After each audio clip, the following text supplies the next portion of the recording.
From Indy streaming news leader, this is WRTV News at 6, streaming now. A month after a crash killed a woman and 2 kids, safety improvements are coming to a stretch of I-74. Why the plan is getting mixed reactions. It's scary. It's scary for us. Some Jack's Donuts franchise owners say they're concerned about the company's financial future. WRTV investigates, uncovers legal filings, and finds out why some stores are worried. But first tonight, cameras can help police patrol Indianapolis. They were used Friday to alert officers when a group of people were suspected of overdosing downtown. Yeah, WRTV's Rachel Wilkerson shows us how analysts watch these cameras and how it can help police respond more quickly. The analysts have access to 500 to 600 cameras across the city. They're monitoring in real time with direct access to IMPD officers. Our analysts are very in touch with what's going on in the city, who our major crime contributors are, where our major hotspots are for criminal activity. And so they're keeping an eye in general on these areas. Lieutenant Steve Griffith says IMPD knows of the drug activity at Presidential Park Place, the scene where 6 people overdosed Friday. Analysts from the Real-Time Crime Center intervened using a nearby camera. And they were able to call that in and get officers and medics to the scene quicker, even before some of those 911 calls started coming in from the public. Lieutenant Griffith says Friday was a unique situation, but he says crime interventions happen almost every day. We've had, robbery suspects that have fled from the business that they robbed, and the analysts are able to engage our technologies, our cameras, our LPRs, and to use those to help identify the suspect quicker. The technology makes Adam Cooper feel safer. He works downtown. Just having more eyes on the streets and more ways to catch everything that's going on, what we need to change. There are 130 cameras in use across Indianapolis. IMPD has access to hundreds more through partnerships with businesses and residents. The Real Tech Crime Center is growing. Griffith says it now has 8 analysts. And then we supplement that with our sworn staff, so that we can make sure we're always here during late hours, during big events. They hope to add 3 more civilians to the team. We are still hiring. I would encourage anybody that's passionate about public safety in Indianapolis and has a background in intelligence or data to apply and to go to indy.gov and to look for those opportunities, join our team. In Indy, Rachel Wilkerson, WRTV. And the center is also working to expand its hours during what are considered to be hotspot times, which run from 10 a.m. to 8 p.m. daily.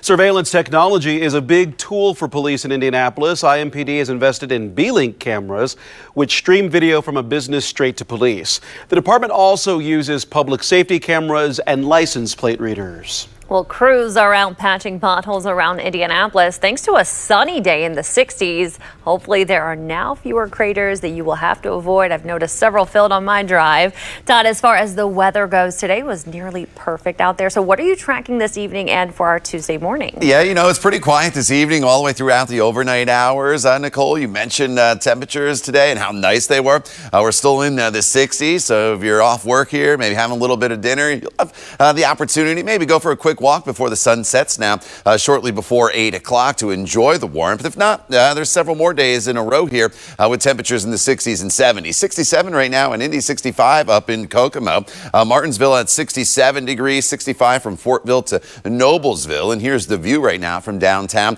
There's a little bit of cloud cover that's kind of working its way through the northern part of the state after a very sunny start to our day. These clouds will just drift through. There's no precipitation, so you're just fine here throughout the evening hours. Once the sun sets, though, we will dip down into the 50s, so you may want to have a light jacket. But tomorrow, we're back up into the 70-degree range for your high temperature. More on tomorrow's forecast and beyond coming up in just a couple minutes. There is a plan to improve safety on a stretch of I-74 in Boone County. This follows a crash last month that left a woman and 2 children dead. WRTV's Adam Shum shows us the changes being made and explains why one truck driver isn't happy about it. Oh, the open road along I-74 in Boone County. I drive about approximately 600 miles a day. I run about 2,500 to 3,000 a week. These 2 truck drivers spend a lot of time behind the wheel, so their safety is a top priority. Anything you can do to prevent head-on collisions, crossovers is always a good idea. INDOT says it's expected to install cable barrier systems along this stretch of I-74 in Boone County. Department says it's currently designing the project. It prevents vehicles from going on into other lanes head-on, hopefully if there's nothing there, you're just going to go right across into other traffic. And those, I can tell you firsthand, those crashes are horrific. NDOT says the idea behind the cable barrier systems is to do just that, prevent cars from crossing the median and resulting in head-on crashes. This comes as officials say there was a serious crash in the same area recently. Boone County Sheriff's Office says 3 people were killed when their Kia Soul collided with the back of a semi-truck, crossed over the median, and hit a pickup truck head-on. That's a lot of money spent to keep these things up. They no more get one fixed. Somebody hits it and it's sprung and it's laying on the ground again. But not everyone is in favor of the investment. That's a lot of money spent. And I do not think the benefits probably outweigh the cost for these things. NDOT says the cost to save lives outweighs the cost to repair a cable barrier system. Slow down, be safe, wear your seatbelts. In Boone County, Adam Schoombs, WRTV. NDOT says that construction is set to begin in the summer of 2026. An Indianapolis woman pleads guilty to reckless homicide in connection to 2 separate fatal crashes. In May of 2022, investigators say Kelly Anderson's SUV went up onto the sidewalk near 49th and Meridian Street, hitting and killing Dr. Brian Dillman. Documents show Anderson told detectives she was on medication for allergies and seizures and may have blacked out. She said her neurologist warned her not to drive. Just a few weeks after that crash, police said Anderson caused a pileup crash on Keystone Avenue that killed a mother of 4. Today, Anderson pleaded guilty to 2 counts of reckless homicide. She could face up to 3 years in jail and lose her license for up to 6 years. I want customers to just give us a little bit of grace and come back and try us just one more time. Donut distress. Some Jack's Donuts franchise owners are expressing concerns tonight about financial troubles at their parent company. WRTV Investigates Kara Kenny has been digging into legal filings and joins us now with what she's uncovered. We found at least 6 lawsuits have been filed against Jack's Donuts CEO Lee Markham and businesses connected to him. Just this year, courts have handed down $500,000 in judgments against them. Franchise owners are concerned about the future of Jack's Donuts. Jack's Donuts is a well-known name. They started serving donuts in Newcastle back in 1961. They now have 24 locations, 14 franchisees, including Nicole Patton and Angie O'Connell Bone, who both quit their jobs in corporate America to sell donuts. The kids, when they walk in and they have that big smile on their face. Angie owns this Fisher store and the location in Gas City. So it was kind of one of those YOLO, let's do it. Nicole owns shops in Carmel, Westfield, and Broad Ripple. Lately, it's been a struggle. I'm asking for grace. I'm asking for forgiveness so we can stay open, because that's where we are. Nicole and other franchise owners are concerned about the financial future of Jack's Donuts. WRTV Investigates found 6 lawsuits filed against Jack's Donuts and businesses connected to its CEO, Lee Markham. Lawsuits we reviewed show investment firms, a piping contractor, and a bank all say they're owed big bucks.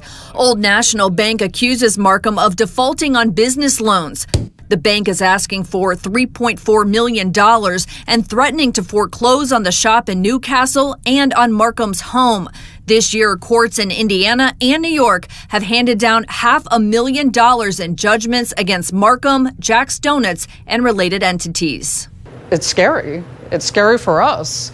Some franchise owners say decisions at the corporate level are impacting their bottom line. At the end of 2023, Jack's Donuts opened a big production and distribution center in Newcastle called the Commissary. Some franchise owners say Markham urged them to stop making donuts in their stores and use the Commissary instead. We're going to get automated equipment. We'll run them through. You know, it's going to make your lives easier. And we were like, thank you.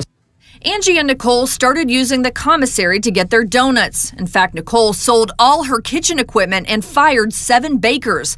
But some customers complained the donuts didn't taste the same. They compared us to a gas station donut, and that was heartbreaking. Fast forward to fall 2024. Some franchisees say Markham told them corporate was having financial difficulties and the Commissary could no longer supply donuts to every location. That means some owners are now using stores that have kitchens to make their donuts, then transporting them to other locations. We have to drive back and forth every single day. We're making them here and driving them back and forth to Gas City every day. And what is that like? It's a nightmare.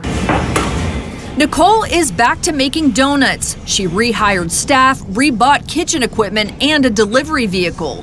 We're upwards in the $50,000 is what we've spent to reopen our kitchen. What do you think about that? It's insane. Kind of makes me want to throw up a little bit. Mike Doran is the co-owner of Irvington's Jack's Donuts. He says he bought the no kitchen location last year because the commissary was supposed to provide donuts. We opened, and in 3 weeks, we got a phone call that we were losing our supply chain. Irvington now gets their donuts from another franchisee. Why not just sell it? Get out of the donut business. I don't want to do what somebody else did to me. In January, franchise owners representing 18 locations wrote this letter to Markham complaining about a decline in sales, revenue, and customer loyalty. They say the issues stem from Markham's financial mismanagement and misappropriation of company funds. WRTV Investigates reached out to Jack's Donuts CEO for an on-camera interview. Lee Markham declined but provided a statement. The root cause of the financial difficulty stems from a combination of factors, including mismanagement on my part, for which I take full responsibility. Other factors include inflation, the increased cost of shipping, ingredients and gas, and the pursuit of innovative business opportunities, specifically at the commissary. However, the situation has been made worse due to the failure of certain franchisees to pay their outstanding bills, which has significantly impacted our financial stability. We asked the company for proof some franchise owners owe money, and Markham sent us invoices. Markham also emphasizes the commissary never closed and is still operating. As for their financial difficulties, the company is now exploring all options to continue serving customers and franchisees. Is it him living above his means? The franchisees we talk with say they are not to blame for corporate-level financial difficulties, and owners that owe money are disputing those amounts. We are going to save Jack's Donut. I want customers to just give us a little bit of grace and come back and try us just one more time. Kara Kenny, WRTV. Well, the CEO of Jack's Donuts tells us the company has appointed additional supervisors to enhance oversight and performance. They're overseeing accounts payable, facility management, and production. He says Jack's Donuts is discussing business opportunities to increase efficiency at the commissary, and they're working to improve how they serve franchisees and customers. The stock market with a steep drop amid concerns with President Trump's tariffs. Next, what the president is not ruling out and what goods could become more expensive. Playing their best in March, the IU men's team looking as good as they have all season and maybe at the right time. Brad has a look ahead to this week's Big Ten. This month only. You're watching WRTV, part of the Scripps News Group. A huge hit to the stock market. The Dow Jones down 890 points. Economic experts say President Trump's tariffs mostly drove the sell-off, and now they believe those tariffs will drive up prices on everyday goods. Last week, the Trump administration imposed but paused enacting a 25% tariff on imports from Canada and Mexico, with additional tariffs expected in the coming days and weeks. President Trump told Fox News he has not ruled out a recession this year, but is asking Americans to be patient. Yesterday, Canada elected its new prime minister. In his acceptance speech, Liberal Party leader Mark Carney called the moment a crisis to the South. We didn't ask for this fight, but Canadians are always ready when someone else drops the gloves. So the Americans, they should make no mistake, in trade as in hockey, Canada will win. Canada is a major provider of lumber and dairy to the U.S., which President Trump has threatened with a up to 250% tariff. The National Association of Home Builders says even a 25% tariff on lumber could increase the cost of a new single-family home by $10,000. The president has given different reasons for the tariffs, including an investment in American jobs and a crackdown on drug imports from Canada. A new federal plan aims to help small businesses and manufacturers. Today, the administrator of the Small Business Administration, Kelly Loeffler, was here in Indianapolis to announce the Made in America Manufacturing Initiative. As part of that effort, the SBA says it will cut $100 billion in regulation, eliminating rules, policies, and procedures that burden small businesses and manufacturers. The agency will also launch a red tape hotline so business owners can share feedback on regulations. The SBA also wants to partner with agencies and trade schools to create a pipeline of skilled workers, something Governor Mike Braun is also focused on. So being part of it, being here to make sure that we as a Hoosier state attract jobs like the ones here that pay more than most college degrees, to where we got to get our own education lined up to make sure parents and kids know that with a little better high school training on skills, you may be able to get into a job right out of high school that pays $80,000, $90,000, $100,000 a year. The SBA says the country gained 10,000 manufacturing jobs in January and hope to keep that trend going. Todd? The skies are mainly clear here as we work our way throughout the evening hours. There's a little bit of high thin cloud cover moving in, but what a terrific day, right? We had the sunshine and the mild temperatures, and it's still mild out there this evening. In fact, just a degree below 70 there in Greencastle, 68 in Lafayette, 67 in Muncie, and Indy sitting at 67 degrees as well. As the sun starts to set here, we'll see our temperatures cool back off into the 50s. So if you're heading out and about later on this evening, maybe for a quick walk, you'll probably want to have the light jacket handy, but not bad here for now, almost into the middle of March. And here's the good news. Each day this week is going to get a little bit warmer until we peak on Friday, and that's going to be close to 80 degrees. Here's a little bit of that cloud cover that you saw drifting through on the tower camera. No rain at all. This little band of cloud cover will go through, and then you look further to the west, and you see a lot of clear skies, and that's the sunshine that we're going to enjoy as we work our way throughout the course of the next couple days. Now, tomorrow's going to be a day where it's a little bit different temperature-wise, depending on where you live. Highs are going to be a little bit cooler here in northern locations for your Tuesday. Still above normal, but right around 61, and then your temperatures will actually fall a little bit as we work our way into the evening hours. You notice back off to the west, those blue contours there. That's temperatures probably only in the 40s right along the lake shore. But as you work your way southward, you're going to see temperatures that'll be a little bit warmer tomorrow. 68 in Noblesville, about 70 in Shelbyville, 72 in Martinsville, and then temperatures in the low 70s here with sunshine as well. It's a mild day for us, just a little bit less mild as you work your way into some of those northern communities. Going forward in this forecast, I mentioned the warm up a little bit each and every day. 72 on Wednesday, 74 on Thursday with partly cloudy skies. Maybe a spot shower late Thursday. And then Friday's dry, close to 80 degrees. And then Friday late, there will be a real big storm system moving across the country. The best severe weather threat, I think, is going to be south of us. But as we work our way throughout Friday night into early Saturday morning, there could be some really, really strong winds. Now, a pretty cool thing happening Friday morning, very early if you want to check it out. Total lunar eclipse will be taking place here in central Indiana. In fact, the United States as a whole has great viewing.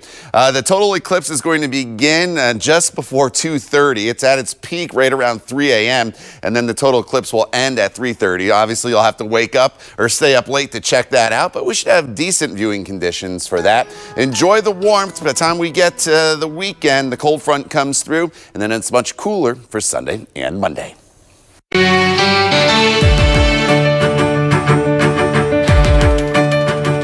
If we're being honest, it was unlikely a month ago that the IU men's team would be anywhere near the spot they find themselves in. But a final surge has seen IU close out with 5 wins in their last 7 games, capped with Saturday's 66-60 win over Ohio State.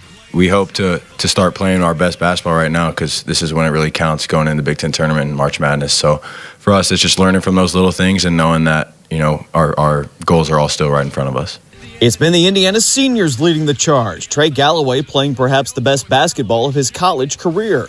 Luke Goody's been better than good on several nights. Even talked that he might be back for another season. Something that I tried to emphasize to the team earlier in the season, when we were going through our scoring ruts was, it doesn't matter how much we score, how well we shoot, we should be able to still win games when it's ugly. There's times where things are always just look the worst and look like everything is just not going your way, and there's times where you feel like you're on top of the world.